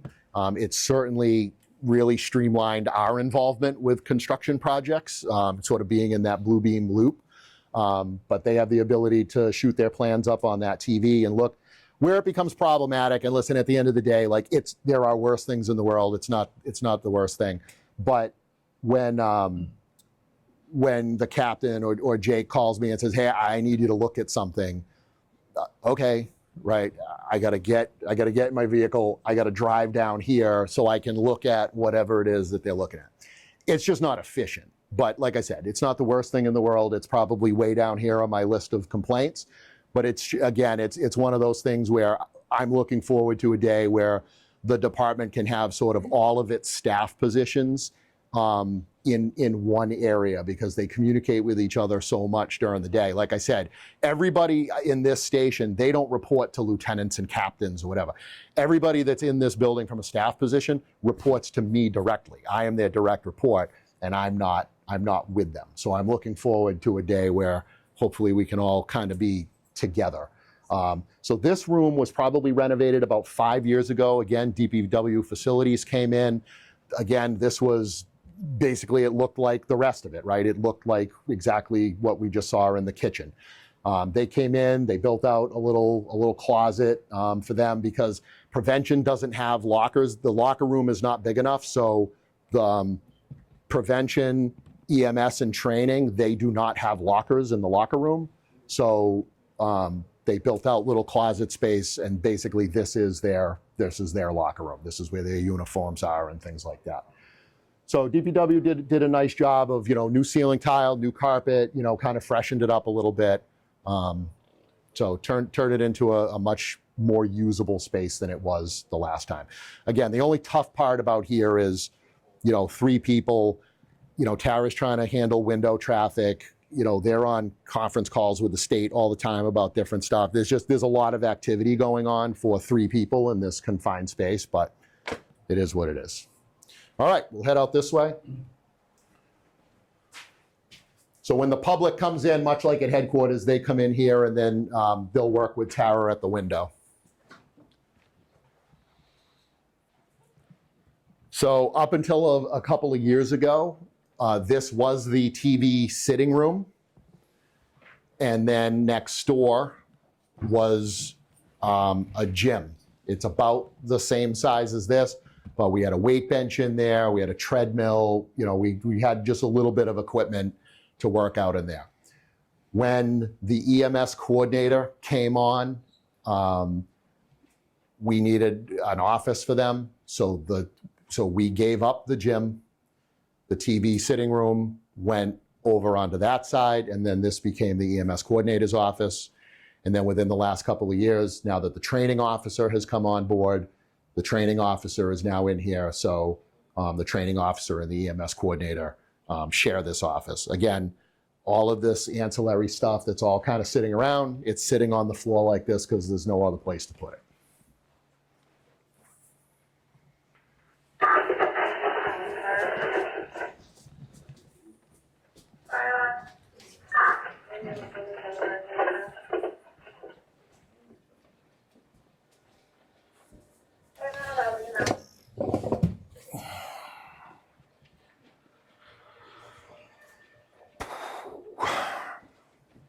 So this is the new sitting area. They got just like a little bench in here now that they do some stuff. So this was the only storage closet that we had in the entire building. This used to serve, there was everything in here, from cleaning supplies to EMS supplies. It was all in here. The IT room was, when we come out here, I'll pop the door and show you where the HVAC unit is. The IT stuff used to sit on a shelf in the same room that the HVAC unit sat on. We had to move it out of there because this isn't that efficient, and it sort of runs all the time to try to cool more so. A ton of condensation is developed in that room, and it was molding all of the IT equipment in the room. It was growing mold, and condensation would drip on it. We set up a series of like Lincoln logs, trying to defer the water off the IT, but really mold was the bigger issue. So we had to abandon our closet, and we're starting to build out IT in this area right now.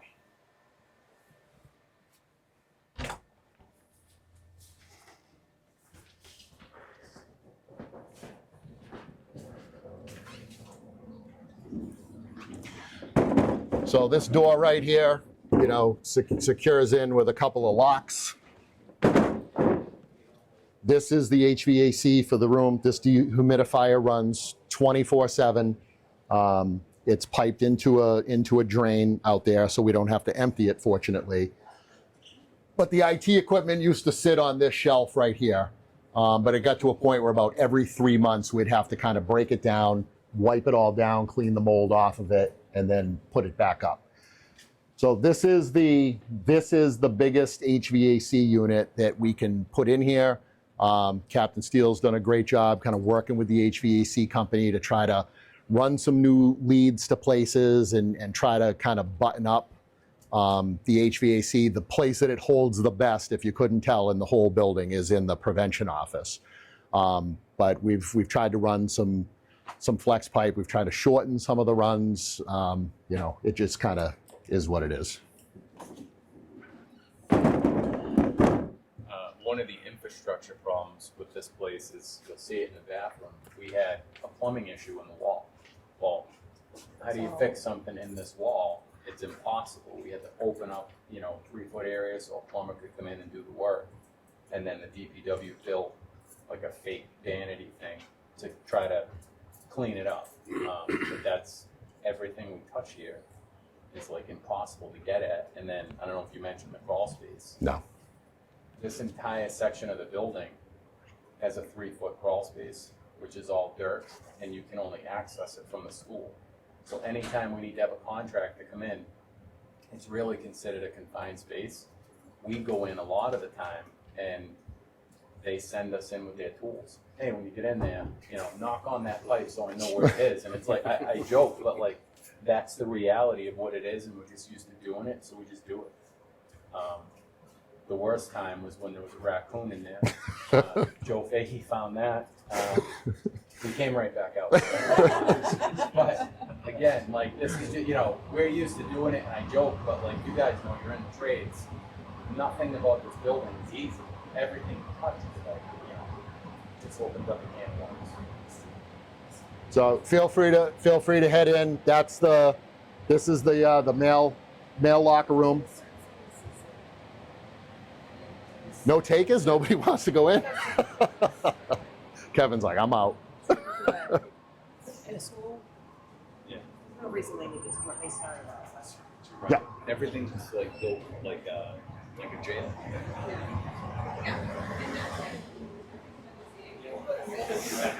This is the female locker room.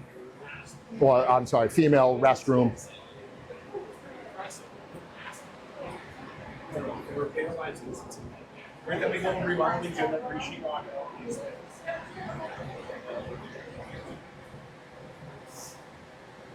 As we pass by, this is the female restroom, toilet, sink, and a shower.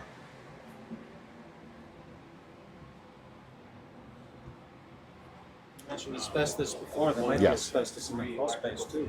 Oh, I'm sure there is. Yeah, there's the schools just put new windows in the administrative side, and they had to remediate all of the caulk, all of the trim, everything that was in that. They had to remediate all of that just to put the new windows in. Probably lead paint too. Yep. Yeah, anytime this guy comes out, he has to track him down online. He can't find it. He had like 6 of them that he just finished off, you know, just for us. It's like, oh, views, you're out of business. Yeah. And then all the labels, you know, all from when it was a school. So as I mentioned before, regulating the sort of the temperature in this building is an issue, and the other thing that we contend with a lot in this building is mold. So there's 4 bedrooms in this building. There's 3 on this back hallway here, and then there's a bedroom right here. For whatever reason, this bedroom is the one that would be most mold ridden from condensation, just sort of all the stuff. We've had to remediate a couple of times some serious black mold conditions above the ceiling tiles right here. What's that? No, we've actually put a new. So what it was the old HVAC system, Yeah. and the way it was designed and just kind of laid up there, nothing had good airflow. So like we were getting like condensation from that, that was traveling through, and this was the shortest route, and it wasn't moving enough air, and it just, you know, it grew and no one knew it was growing above it. Yeah. But airflow was an issue. We've reworked this whole area when we did the system, so. Yeah. We've actually, we cut holes in the wall and we put vents in on both sides of the wall just to try to improve the airflow in this here. And it's helped. We pop, every time I come in here and do a little management by walking around, I always pop that ceiling tile just to make sure that we're not coming back with a mold situation. So this airflow has helped a little bit. The only air return to the whole building is that.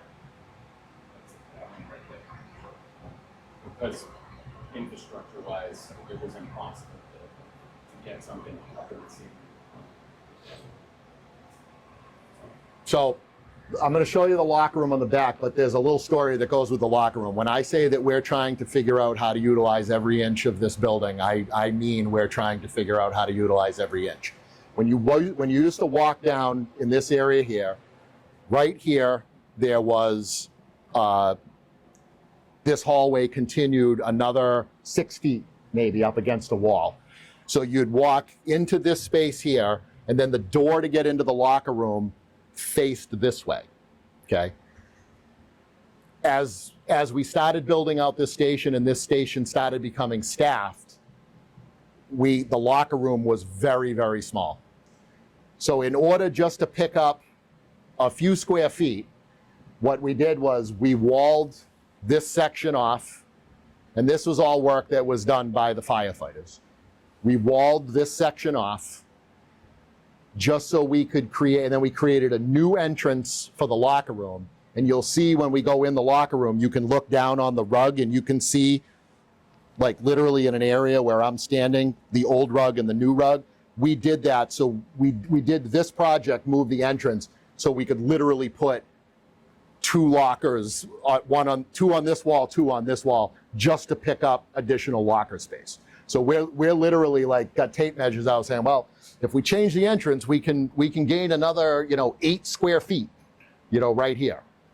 So 8 square feet. So we'll head down this way. This is where the remaining bedrooms are. All of these bedrooms, like I said, this was all old, the office space. It was the school administration. So it was maybe the guidance counselor or the principal's office was the EMS room out front. But basically, this is just the old office space from the schools that have just been abandoned, and we put beds in them.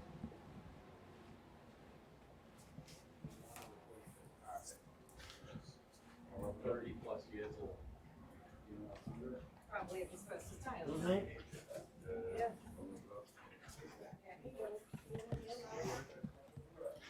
So this is the infamous 8 square feet, right? So the doorway to get in, like I said, you just came straight, and then the doorway to get in the locker. So basically, this was the locker room right where we're standing here. So moving the door from there to there allowed us to put in these 2 and these 2.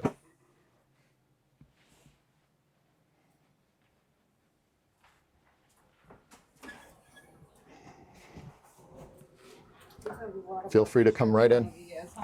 Yeah, you bet. So much like the situation that we had at headquarters with the lieutenant not really having an office, there's no office space for the lieutenant out here as well. So the lieutenant's bedroom doubles as their office. So the lieutenant's desk is in their bedroom. This is their working space. But again, for obvious reasons, by department policy, the supervisors are not allowed to hold meetings. The lieutenants are not allowed to hold meetings in their office because it doubles as their bedroom. So they're in the same boat. If they need to talk to an employee, if they have, something going on, they have to try to grab an open space. They got to see if the EMS coordinator or the training is not in there. They got to kind of borrow a space. So they're not meeting with people in their office. Does anybody have any questions on anything that we've looked at any of the facilities? That wraps up the tour. Like I said, I set those tables up so we can go sit there and have you guys can have some general discussion and close out your meeting. But if anybody has any questions on anything that we saw, whether it was headquarters communications or here, I'm open for questions. Okay. All right. Well, let's head out and.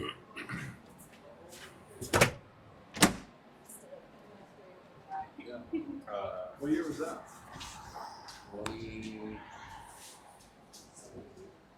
Chris, you want me to give the mic to the chairman? Yes. Thanks. Yes.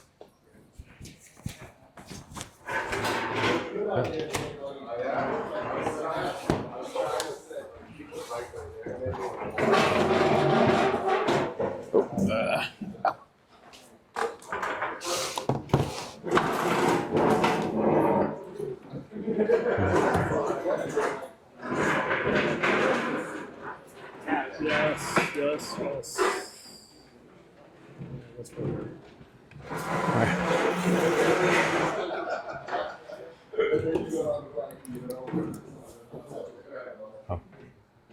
I'd like to thank Chief Coleman and the fire department for all their tours today. Very informative and stuff, and the police department as well. Are there any other questions for the chief and stuff right now? What we've seen? I know we've been walking around a bunch, but if not, we can move on. The next steps with the we're moving into here, Chief, with the architect and conceptual designs and stuff, and OPM. Are they? Is that going to be the next meeting, or is that still further down? I talked to Matt Sallet, who is the architect that we've been working with on this project. I spoke with him 2 weeks ago, a few days after your last meeting, and the deputy and I, we kind of reviewed the program one more time, and he is working on conceptual designs for the program that he has. He's going to come up with some design. So he told me probably in the next 30 to 40 days, probably 30 days, they're going to have some plans. So what he was shooting to have plans in your hand for an October meeting. So he's basically working back on the timeline from thinking that we're going to bring potentially an OPM on the first of the year, and working back from the May date. He kind of worked backwards on his time frame, and he is expecting to come, providing you're going to meet every other week. He is prepared to come here in October with the first meeting in October with conceptual designs, some boards, a floor plan for you guys to start to review. So Okay. He's going to be prepared to do that in early October. So one of the things that I was wondering is, prior to that, would it make sense to have a meeting to go over the program itself? I mean, I know we had it as a handout, but it's one sentence for each thing. Would that be useful for everyone on the committee to kind of just spend one meeting to go through all the line items out of there and understand when it says, turnout gear room or whatever, what that actually means and why the space, the square footage is the way it is? Would that be useful for everybody, or? Is that our in his conceptual design? Yeah, so what I'm wondering, so it may make sense to look at a floor plan along with the Okay. program. Yeah. That way you have like a board in front of you. Yeah. When he goes through the program, he can actually point on the board where all of those spaces are. So it would probably make sense to do that in the same meeting where you guys have given the conceptual design. Sure. Okay. So Just a question for the chair. Yeah. So my concern when we saw just the initial site plan was the location of the buildings.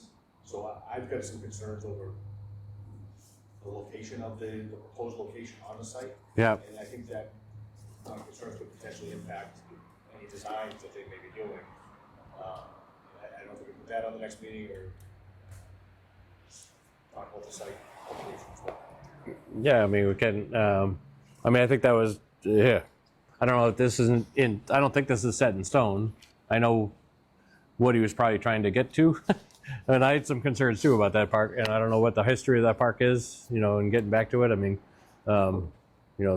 we go into some things and we find out that there's all, there's a long town history we're not paying attention to or something. That, So Through the chair, I can answer that question. I became somewhat of an expert on that park. It's through the town clerk. We dug into that, doing a lot of research. That is not, as you know, there are certain park locations, there's certain things that by state law, if we're going to take some land from a park, we have to replicate that. We worked very closely with the state, and we worked very closely with the clerk's office researching the records of that. That actually is not a declared park by the town. So that Veterans Memorial, when they did the Veterans Memorial corridor along Southbridge Street, they carved out like that front portion to do the monument.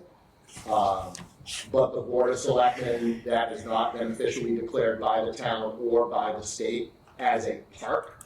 So we have no restrictions on that property in terms of what we can do with the park. Now, when you look at that site plan, we were trying, I'll say me, I was trying to be respectful of the park space itself, where we weren't, encroaching like on the park. We didn't want to get into, all right, we're going to move your monument, 10 feet this way. That's an established area, but there is nothing preventing us, and we actually kept a fairly good distance from where the actual memorial is to the side of the building.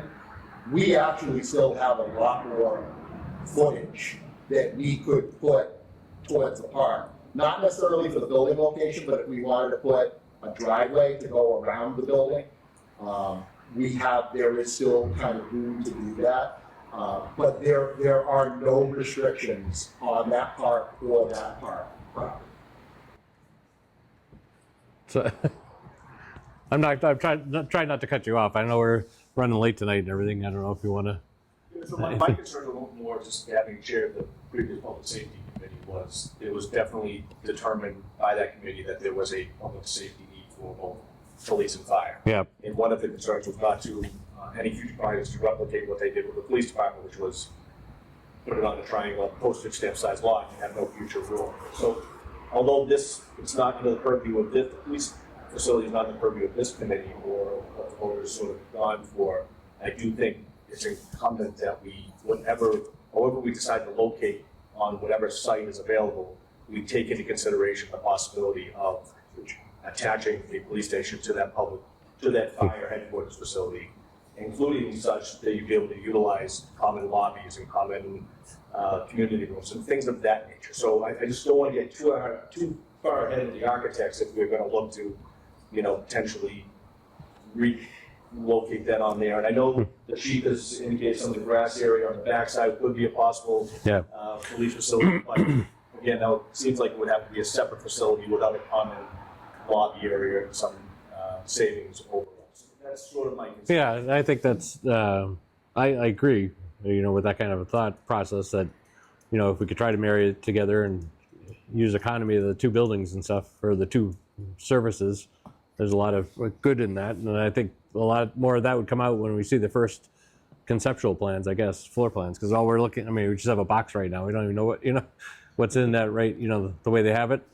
I think, definitely once, in October when they give us that, I think that would open up a lot and a lot more discussion there. I did consider when I looked at that Veterans Park, it's sort of an underappreciated Veterans Park in that it's on a corner or a busy corner where nobody's really stopping to look. Yeah. I thought, maybe that could be somehow incorporated into that landscape to walk, so everybody who walks into the fire headquarters and potential future police facility would walk by those veterans memorials, be able to appreciate those memorials. Yeah. I did notice that they did put a parking lot in behind the Veterans Memorial, which is one thing that none of those memorials really have, is any kind of parking space around them.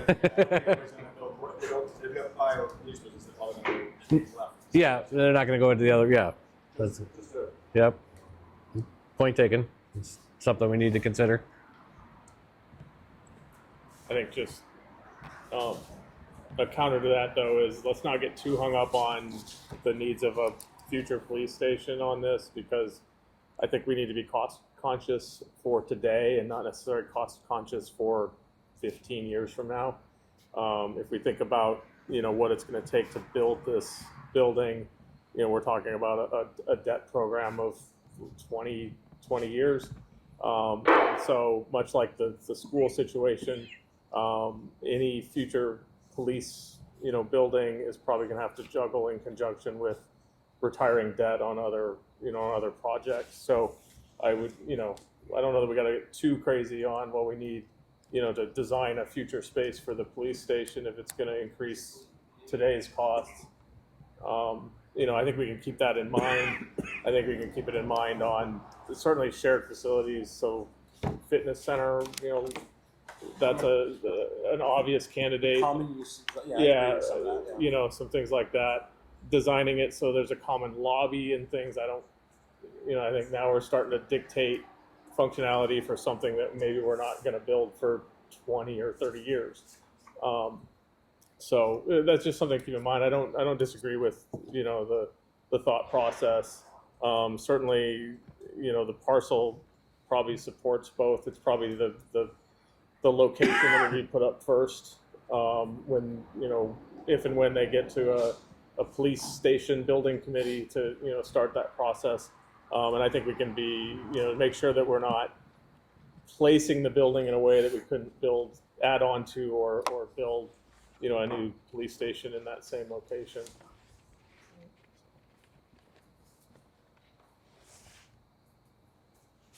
All right.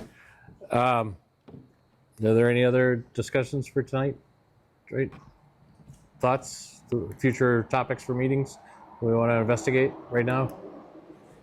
Do we want, right now, the next, if we go by the same schedule and we go every other week, that'd be the, I think it'd be the 30th, but it doesn't sound like the architect's gonna be ready then, correct? Wait until we get those plans. Yeah. Clear returning. So my guess is the 7th is a selectmen meeting. The 14th is Columbus Day, so the offices are probably all closed. Town offices. Is the 7th out? I could call Well- Matt tomorrow. Well, the 7th would probably be selectmen's, but if we're going I think they do first and third, don't they? Second and I mean, where are we right now? So they had a last week. There'll be a meeting, there'll be a selectmen's meeting a week from today. Yep. They'll be off on the 7th. Will he be ready to send? He should be. He was shooting for the 30th. But that will give him essentially a full 3 weeks on top of 2 that he's already had. So I would expect that he would be prepared to have the plans to present to the commission on October 7th. And you meet with planning board. So, Mr. Chairman, that was something that I had checked with Yeah. the school committee, so that's something that the committee can decide, where the future meetings are gonna be. Yeah, we could. It's Monday nights are free. We found out from the school department, so we could use the school department or school building or the school committee's room, which is kind of a bigger room, more seats, and it'd be a little easier for us to meet. I think it's an easy enough place to get to and everything. So I mean, if that's it's a possibility, I think it works. It would be a little bit easier sitting and going over stuff than the selectmen all the time. But It'll get chilly in this room if we meet in December. So. The school committee, not only does it afford you cable television for access, but there's technology in there, so you can view plans on TVs, like you can. Right. There's just more technology.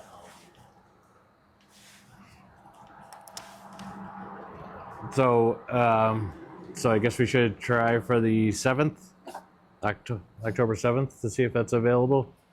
Is everybody working their schedules right now? As far as I know, okay.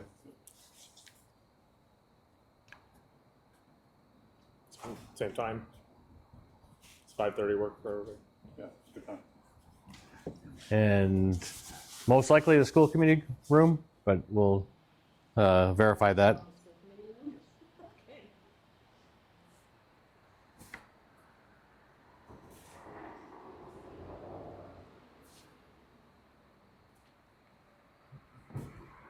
All right.